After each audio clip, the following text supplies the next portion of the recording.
ఒక విచిత్రమైనటువంటి పరిస్థితి ఏంటయ్యా అంటే, ఇప్పుడు రాష్ట్ర ప్రభుత్వం ఏ పెన్షన్ విధానాన్ని అమలు చేస్తుంది?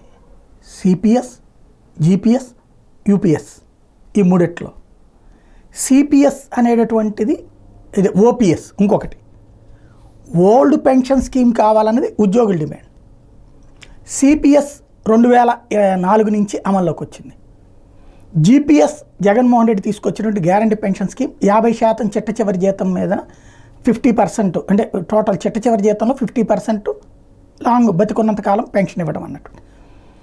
అది కాదు కావాల్సింది, దానికి అదే తరహాలోనే యూపీఎస్, ఏదైతే యూనిఫైడ్ పెన్షన్ స్కీమ్ అని కేంద్ర ప్రభుత్వం తెస్తుంది.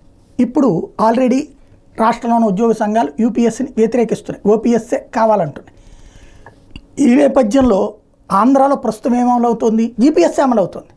జీపీఎస్ మీద జగన్ ఇచ్చినటువంటి జీవోని ఆచరణలో పెట్టేస్తూ రాష్ట్ర ప్రభుత్వం నిర్ణయం తీసుకుంది. కానీ అప్పుడు పత్రికల్లో ఈ మొక్క రాగానే అబ్బేబే అదేదో పాత డేట్తో అధికారులు తప్పు చేశారు అని ఓ నాటకం ఆడారు. ప్రస్తుతానికి పోయినది విత్డ్రా చేశారు, ఆ తర్వాత విత్డ్రా చేయలే. ఎబెయన్స్లో పెట్టమన్నారన్నారు, అది లేదు. ఎబెయన్స్లో పెడితే సిపిఎస్కి వెళ్తుంది, అదే కంటిన్యూ చేస్తే జీపీఎస్ నడుస్తుంది. మరి ఇప్పుడు ఏం చేస్తారు?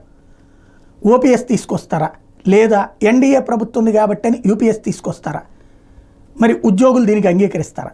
చూడాల్సి ఉంది.